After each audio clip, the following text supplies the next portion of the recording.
Nesse vídeo a gente vai resolver as questões de mecânica do Enem do ano passado, do Enem de 2017, beleza? A gente vai resolver nessa ordem que eles aparecem aqui na tabela, ok? A gente vai resolver a 125. Vocês vão ver que a 101 não é exatamente uma questão de cinemática, mas ela é uma questão que a gente resolve com coisas que a gente aprendeu em cinemática na prática, ok? Ou que a gente devia ter aprendido em cinemática.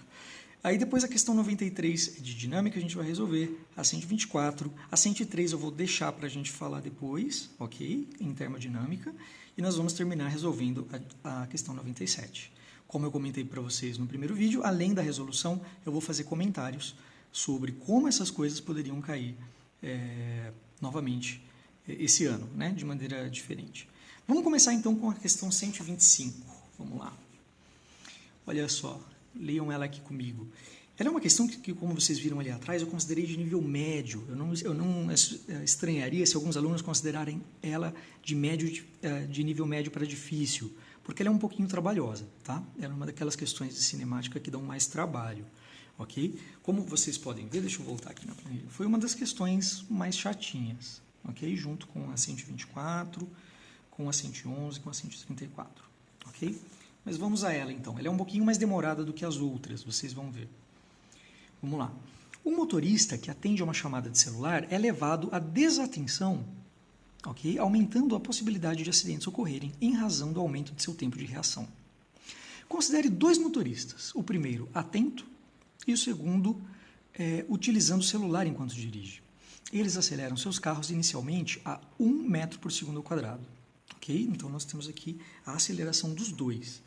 Okay? Em resposta a uma emergência, eles freiam com uma desaceleração igual a 5 metros por segundo ao quadrado. O motorista atento aciona o freio quando ele está com a velocidade de 14 metros por segundo. Okay? É isso que ele quis dizer. Ele aciona o freio à velocidade de 14 metros por segundo.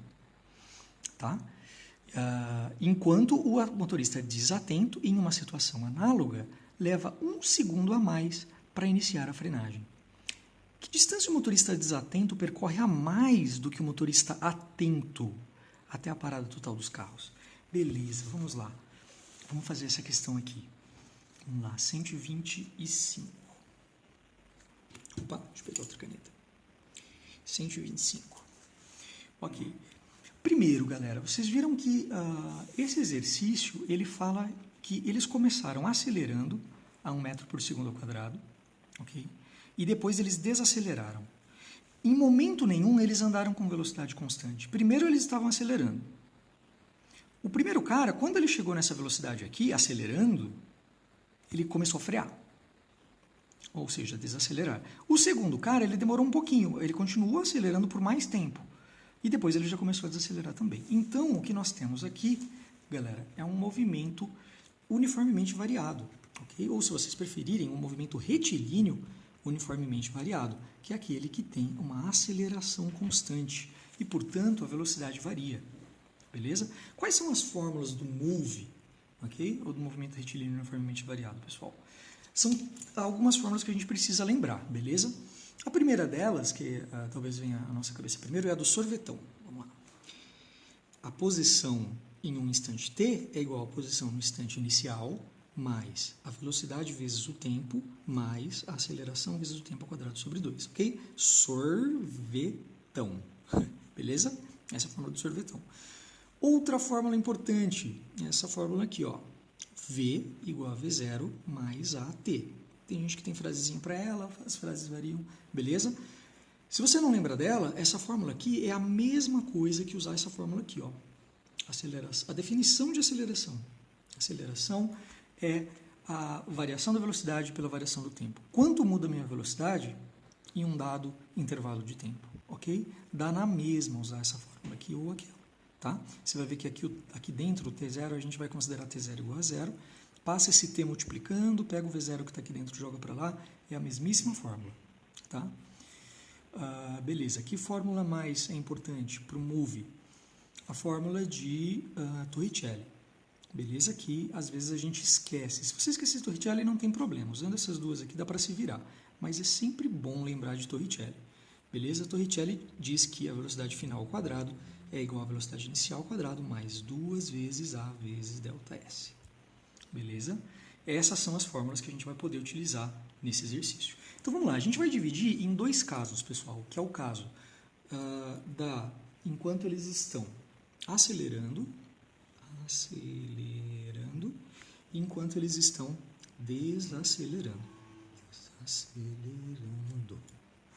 Beleza?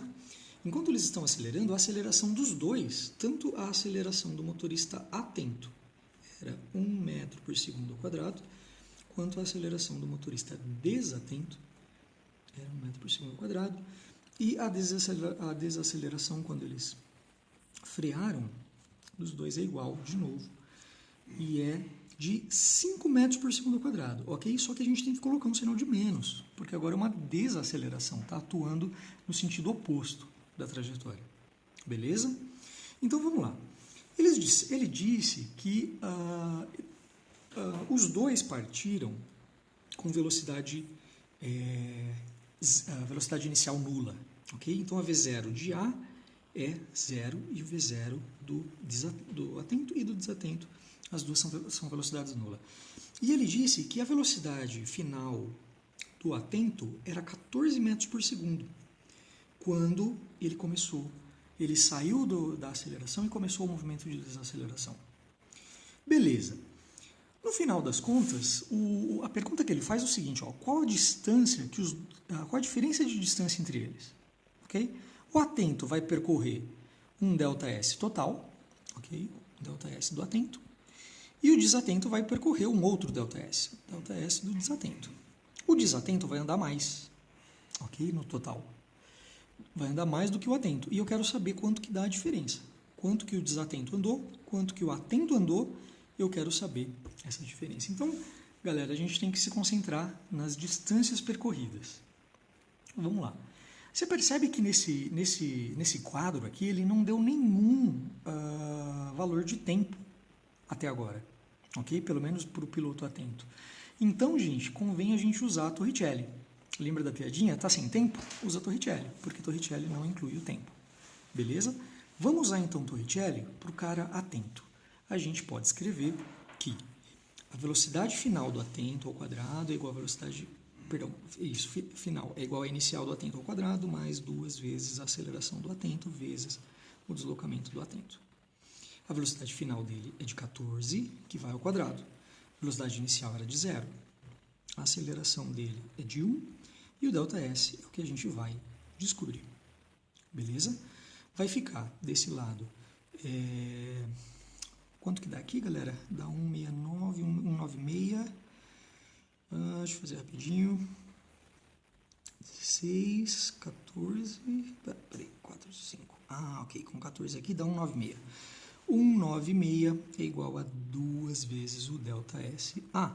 Portanto, o ΔSA, eu passo esse 2 dividindo, vai ficar 98, certo? Então, o cara atento andou 98 metros nessa primeira parte do movimento, enquanto ele estava acelerando. Beleza? Vamos descobrir quanto que o desatento andou nesse mesmo intervalo de tempo. Ele disse que o cara desatento, ele ficou 1 segundo a mais, ok? Andando para iniciar a frenagem. Ok, se ele ficou 1 segundo a mais, quanto tempo que o atento levou, se ele começou em 0 e chegou em 14, quanto tempo que ele levou para chegar em 14? Ora, usando essa daqui a gente descobre, olha só. O atento, ok? VA é igual a 14. Vamos usar essa fórmula aqui. Ele partiu do 0, com aceleração de 1. Quanto tempo ele levou? 14 é igual a 0 mais 1, t. Fácil de perceber que t é 14, certo? T é 14 segundos. Esse aqui é o tempo do atento. Portanto, o tempo do desatento é 15 segundos. Então, qual que é a velocidade final do desatento? Vamos calcular ela. A velocidade final do desatento é, usando a mesma fórmula, ele começou em 0, andou com a mesma aceleração, ok, durante 15 segundos. Portanto, a velocidade dele é de, vou colocar aqui no final, a velocidade do desatento vai ser de 15 metros por segundo. Ok? Legal. Agora, eu não quero saber com que velocidade ele parou. Perdão, não estava no vídeo. eu quero saber quanto que ele percorreu. De novo, convém usar Torricelli. Beleza? Então vamos usar Torricelli. A velocidade final do desatento ao quadrado igual a velocidade inicial do desatento ao quadrado mais 2 vezes a aceleração do desatento vezes o quanto ele andou. Vamos lá. Então vai ficar 15 ao quadrado é igual a 0 ao quadrado mais 2 vezes 1 vezes esse deslocamento que a gente quer descobrir. Legal? 15 ao quadrado dá 225. Estou certo? É isso aí mesmo. Beleza. Isso aqui é igual a 0 mais 2 vezes esse deslocamento do desatento. Beleza? 2 vezes o deslocamento do desatento. Isso aqui não é nada. Eu passo esse 2 para lá e descubro que o deslocamento é metade daquilo lá. Ora, metade de 225 é 112,5 metros. Ok? Então eu sei quanto cada um deles andou, o atento e o desatento, enquanto eles estavam acelerando. E aí eles começaram a desacelerar. Falei que o exercício era comprido, né? Vamos ver o que acontece então quando eles desaceleram. Vamos ver quanto eles andam. Eu quero saber, olha só, eu quero saber o quanto eles andam agora na desaceleração, sabendo a desaceleração, sabendo que no final agora eles param, galera. Essa velocidade final aqui, ó, do A, e essa velocidade final do D, no momento de aceleração, vão se transformar nas velocidades iniciais do momento de desaceleração. Então, agora, o V0 do A é 14. E o V0 do B, perdão, do D, de dado, é 15. Ok? Nessa segunda etapa do movimento, onde eles estão freando. Então, olha só, eu tenho velocidade inicial, tenho aceleração, quero saber o ΔS, e eu sei que a velocidade final do A nessa segunda etapa e a velocidade final do D nessa segunda etapa é 0, porque eles terminam parados. Ok? Eles terminam parados. Então, quem convém usar? Convém usar Torricelli, mais uma vez, porque não me importa o tempo que eles levaram para fazer isso. Beleza? Tá sem tempo? Usa Torricelli. Vamos lá. Então, vamos lá. Vamos fazer isso para o A primeiro. Velocidade final do A. Para o cara atento. Então tá, a velocidade final dele, 0 ao quadrado é igual a 14 ao quadrado mais 2 vezes menos 5 vezes o ΔS do A na desaceleração. Então vai ficar 0 igual a 196 menos 10 vezes ΔSA. Passa esse cara para cá, ok? Então vai ficar aqui 10 ΔSA é 196. Passo esse 10 dividindo, o ΔSA é 19,6 metros. Essa é a distância que ele percorreu até frear. Beleza? Agora vamos fazer para o cara desatento. Ok? Ele também vai com velocidade final 0, ok? Velocidade final. A velocidade com que ele começou era de 15, beleza? 15 ao quadrado, mais 2 vezes a aceleração dele também foi de menos 5, ok? Uma desaceleração, sinal negativo, vezes o deslocamento dele nessa segunda etapa, ΔSD. Beleza? Isso aqui fica 0 é igual a 225, 2 vezes menos 5, menos 10, vezes ΔSD.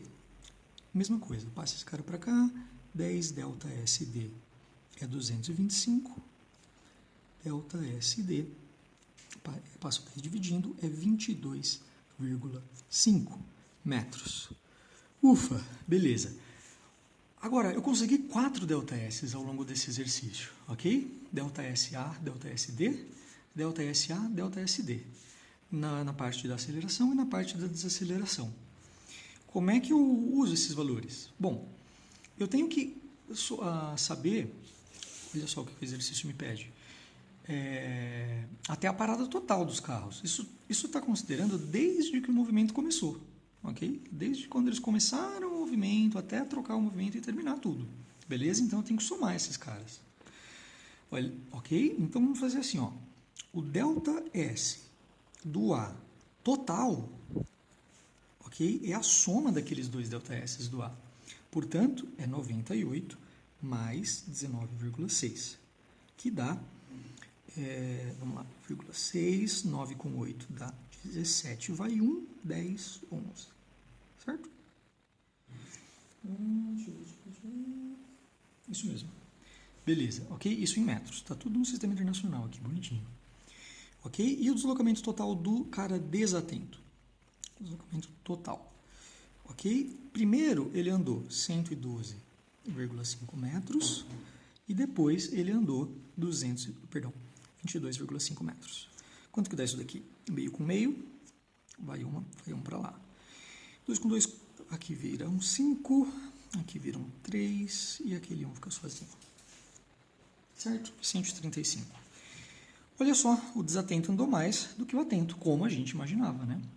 Certo? Ele andou mais. Quanto que dá esse cara menos esse cara? Vamos lá. 135 menos 117,6. Não sei qual exatamente a estratégia que vocês usam aí para fazer a subtração, né? Dependendo de que ano você vai usar uma estratégia diferente. Ok? Faz aí a conta bonitinho e você vai perceber que a diferença é de 17,4 metros. Rufem os tambores. Tem alternativa? Cadê? Ufa, 17,4. Tá bem? Então aqui na questão 125 da prova amarela, alternativa aí. Questão difícil, hein? Assim, demorada, trabalhosa. Beleza? É uma das questões mais demoradas que podem acontecer. Deixa eu diminuir o zoom aqui. Ok. De cinemática. Beleza? O tempo que você levou para fazer essa questão dava para ter resolvido outras 3, mas faz parte. Depois vai ter a questão mais rápida. Ok? Agora, galera, vamos direto para a próxima questão, onde eu vou fazer de fato comentários extra sobre cinemática, que é a questão 101, ok? Ela não é exatamente sobre cinemática, mas é sobre coisas que a gente aprende a fazer com cinemática. Vamos lá, questão 101. É essa daqui. Olha que questão curiosa, bonitinha. Eu considerei ela de nível fácil, beleza? Vamos ver juntos. Em uma linha de transmissão de informações por fibra óptica, quando um sinal diminui sua intensidade para valores inferiores a 10 decibéis, okay? Isso mede a intensidade do sinal, esse sinal precisa ser retransmitido. No entanto, intensidades superiores a 100 decibéis não podem ser transmitidas adequadamente. A figura apresenta como se dá a perda de sinal, okay? Que ele chama de perda óptica, para diferentes comprimentos de onda, para certo tipo de fibra óptica. Você percebe que essa questão aqui também está falando de óptica de ondulatória, certo? É por isso que a gente vai revisitar ela no bloco onde a gente falar de óptica ondulatória, tá? No terceiro bloco de questões. Olha só, então vamos analisar esse gráfico. Ele mostra quanto que eu perco de sinal em decibel por quilômetro em função do comprimento de onda do meu sinal, ok? Cada fóton, cada raiozinho de luz mais individual tem um comprimento de onda específico, ok? Que pode ser medido em metros, nanômetros, tal. Aqui ele está medido em micrômetros, tá? Aproveitando para lembrar, um micrômetro é 10 a menos 6 metros, ok? Ok, mas a gente não vai precisar usar isso. E aqui tem, por exemplo, o cara que está a 1 micrômetro, um fóton que tem comprimento de onda 1 micrômetro, um feixe de luz com 1 micrômetro, ele vai ter uma perda de 4 decibéis por quilômetro. Você pode até fazer uma regra de 3, ou seja, a cada quilômetro que ele andar, ele vai perder 4 decibéis. Ok? Portanto, se ele andar 10 quilômetros, ele já vai perder 40 decibéis. Beleza? Eu não posso perder muito, porque abaixo de 10, abaixo de 10 decibéis, ele precisa ser retransmitido. E eu também não posso passar de 100. Ok? Beleza, a pergunta é, qual é a máxima distância em quilômetros que um sinal pode ser enviado nessa fibra sem ser necessária a sua retransmissão? Eu quero a máxima distância, ok? Em quilômetros. Ótimo, está tudo em quilômetro, né? As distâncias da fibra estão em quilômetros. Bom, se eu quero a máxima distância que pode ser enviado, é claro que eu tenho que começar com a máxima intensidade. Eu tenho que começar com 100.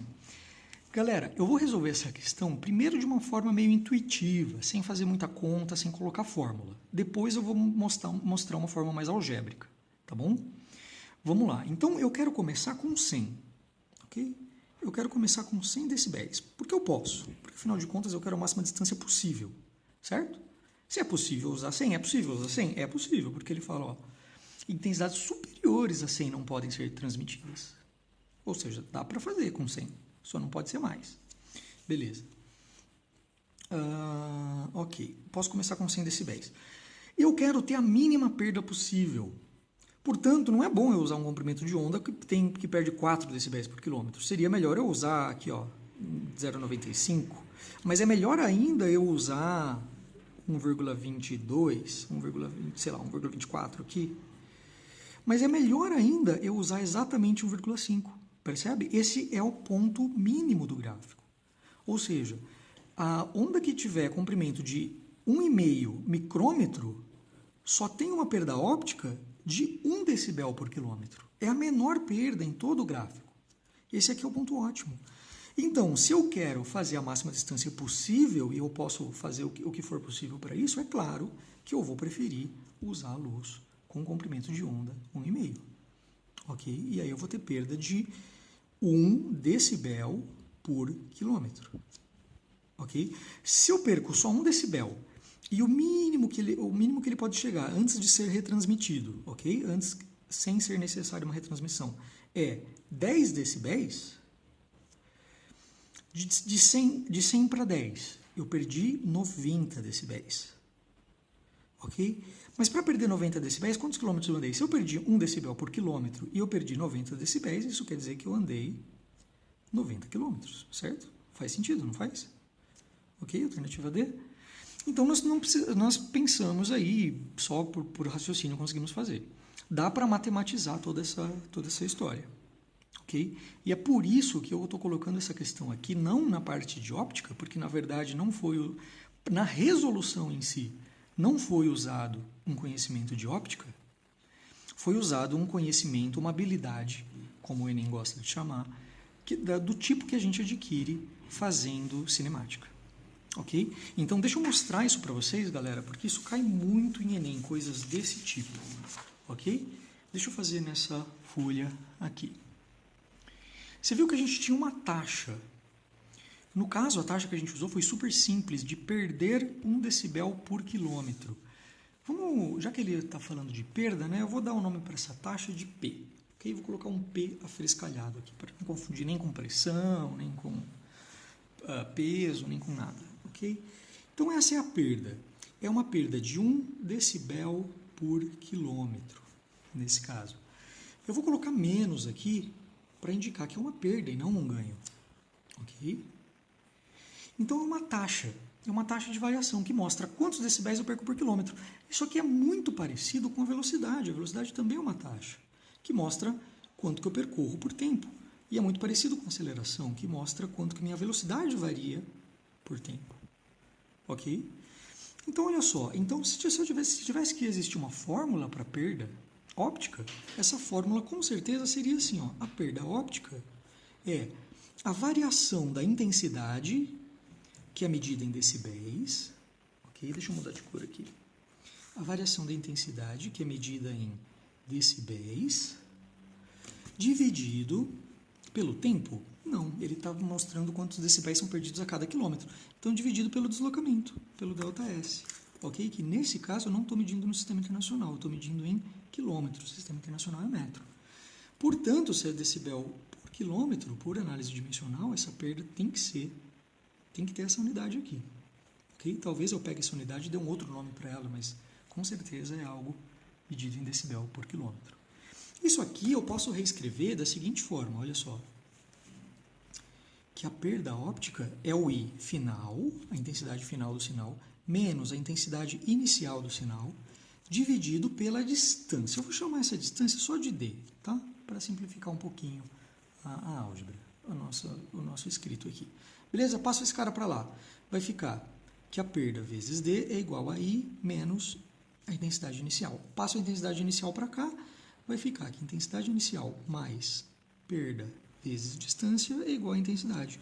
Olha só que coisa curiosa que a gente conseguiu. Eu vou reescrever aqui, tá? Só trocando os lados. Eu posso fazer isso, né? Porque se uma coisa é igual a outra é igual a uma. Eu posso escrever assim ou assado, tanto faz. Ok? Então, a intensidade final é a intensidade inicial mais P vezes D. Por que eu estou fazendo essa loucura toda se eu sei que você, aluno do colegial, em geral, não gosta muito de álgebra. Porque, galera, esse tipo de coisa aqui, esse tipo de taxa, ok, desse tipo cai muito no Enem. Às vezes não é velocidade, às vezes não é aceleração, mas é igualzinho, funciona do mesmo jeito, ok? Eu não sei se você já reparou, se já te mostraram, mas a mesmíssima coisa acontece com a velocidade. Olha só, V é o S final menos S inicial, certo? Delta S. Dividido, eu vou colocar só T aqui, porque eu vou chamar o T0 de zero, certo? Eu teria que colocar menos T0, mas eu vou fazer o T0 valer zero. Passo esse cara para lá, vai ficar o seguinte, ó, vai ficar V vezes T igual a S menos S0. Agora eu passo o S0 para cá. S0 mais VT igual a S. Vou reescrever. S igual a S0 mais VT. Opa! Olha quem está aqui. Sorvete. O sorvete, gente, é exatamente essa fórmula aqui. Só que escrita de outro jeito. Aqui eu deixei o V em evidência, isoladinho aqui. Aqui eu isolei esse S. Ok? Abri tudo e deixei esse S sozinho. Fui deixando ele sozinho, fui deixando ele sozinho. Tchan. Beleza? Mesma coisa com o A. O A é V... Oi, deixa eu separar aqui. A é V menos V0 sobre T. Vou separando, separando, separando, separando. Eu vou chegar aqui V igual a V0 mais A vezes T. Olha essa fórmula. Olha essa fórmula. Olha essa fórmula. Todas têm o mesmo jeitão. Todas têm a mesma cara. É importantíssimo que você saiba mexer com coisas que tenham esse jeitão, ok? Esse jeitão é esse tipo de coisa aqui, ó. Y igual a AX mais B.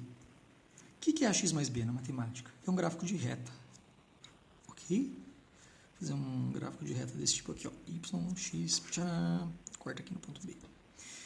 E o A é a inclinação dessa reta, ok? Esse A, ele é numericamente igual à tangente do ângulo, desse ângulo aqui, ó, esse ângulo alfa, que ele faz com qualquer horizontal, ok?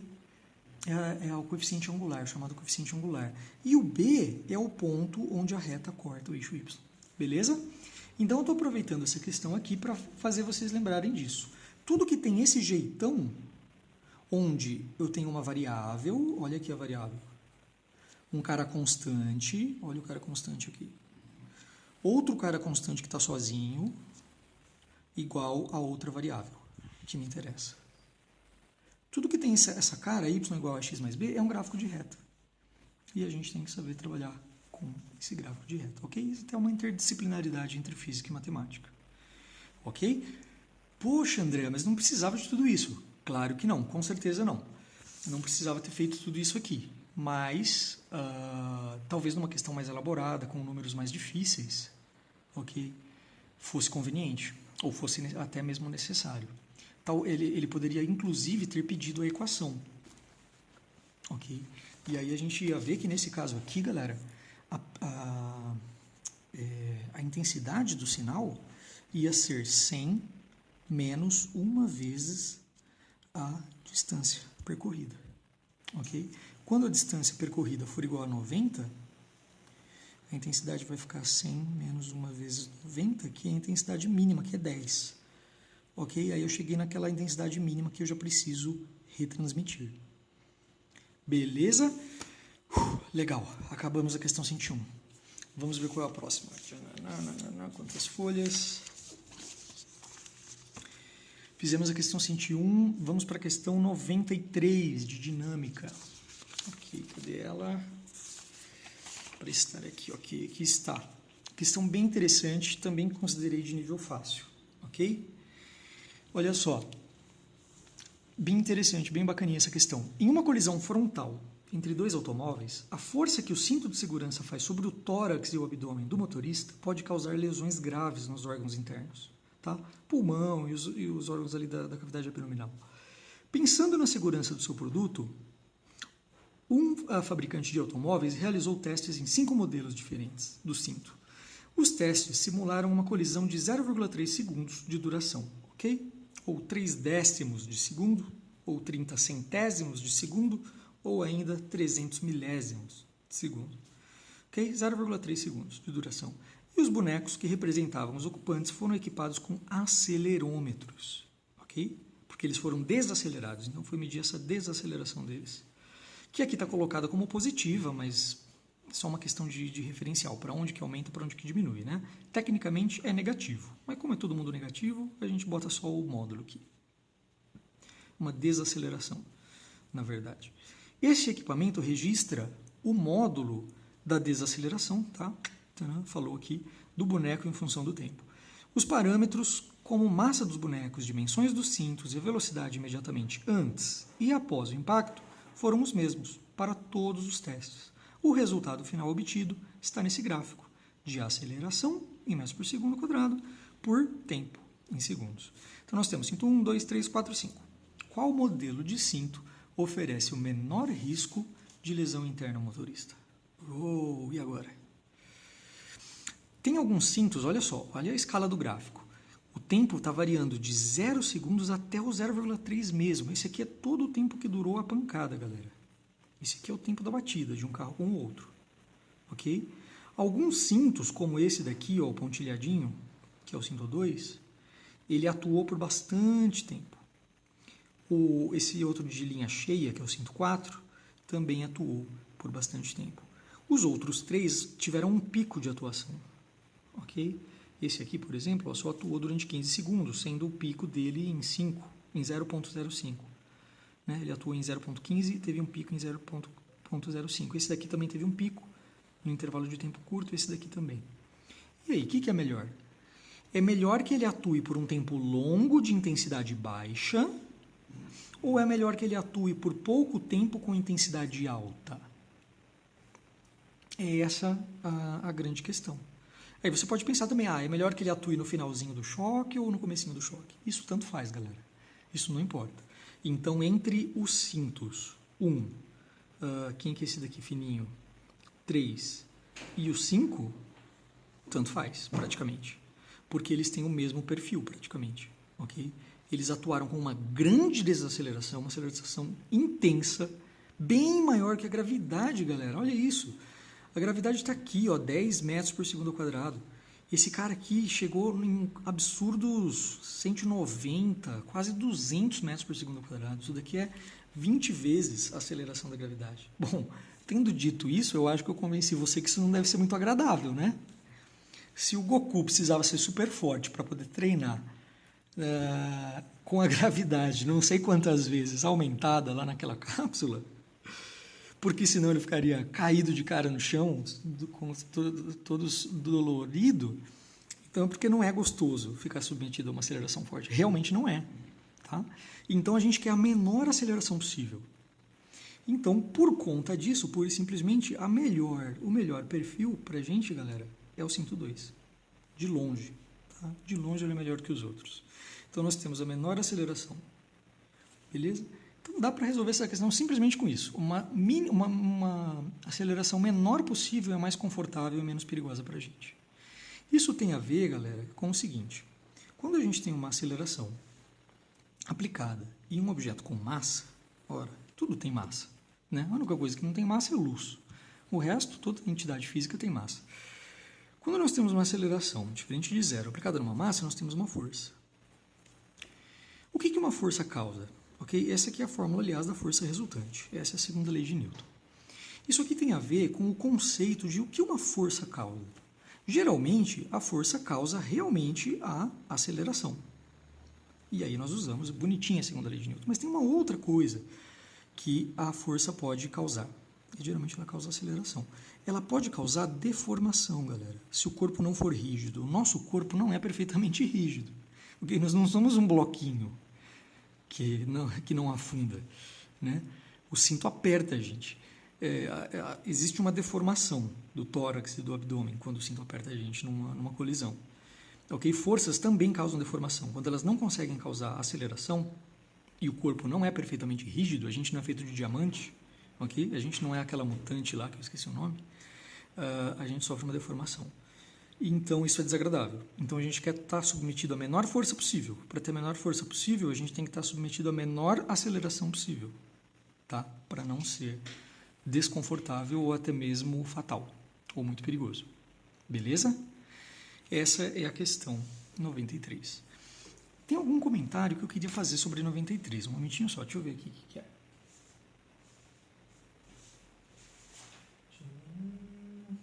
Ah, sim, lembrei. É a área debaixo da curva, galera. Esse exercício aqui lembra muito a seguinte coisa. Você acredita, se eu te contar, que a área debaixo dessas curvas aqui, a área debaixo dessa curva aqui do cinto 2, é a mesma área debaixo dessa curva aqui do cinto 4, que é a mesma área debaixo dessa curva aqui do cinto 5, que é a mesma área debaixo dessa curva aqui, que é a mesma área debaixo dessa curva aqui. Você acredita? O enunciado não fala isso, ninguém fala isso, mas eu estou te falando, é verdade. Isso me lembra de te dar uma dica, ok? Caso apareça um exercício difícil, que você, sei lá, de médio para difícil, tá? Que você pode, tremeu aqui, que você pode resolver com com essa dica que eu vou te dar agora. Beleza? Vamos lá. Que é de áreas debaixo da curva. Quando a gente pode usar áreas debaixo da curva? Olha só, galera, quando a gente tem um gráfico de velocidade contra tempo e a gente consegue calcular a área debaixo da curva, exemplo, tá? Um gráfico desse tipo aqui, ó. Sei lá. Ok? Um gráfico desse tipo aqui. O que é a área debaixo da curva? Ou a área entre a curva e o eixo X, que no caso é o eixo do tempo. É essa área aqui. Você consegue calcular a área de um negócio desse? Se você tiver esse valor, ok? Eu vou chamar de V máximo. Se você tiver esse valor aqui, que eu vou chamar de V mínimo, que vai ser negativo. Se eu tiver este valor de tempo, este valor de tempo e este valor de tempo. Você consegue calcular essa área? Consegue. Por quê? Porque aqui é um retângulo, ok? Você sabe esse valor e esse valor, base vezes altura, mais... Você sabe essa distância aqui, certo? Esse menos esse, vezes essa altura, dividido por 2, área do triângulo. De novo, essa diferença, vezes essa altura, dividido por 2, e depois mais um retângulo, ok? Você considera essas áreas aqui em cima como positivas, e considera essas áreas aqui como negativas, beleza? Então, você calcula essas duas áreas, separa o valor. Calcula essas duas áreas, separa o valor. Pega as áreas positivas e subtrai essas duas aqui. E daí, o que eu consigo com isso? Num gráfico de velocidade por tempo, você consegue ΔS. Isso é ótimo, isso é muito bom, isso pode salvar um exercício. Tem exercício que só dá para resolver desse jeito, acreditem. Ok? Então,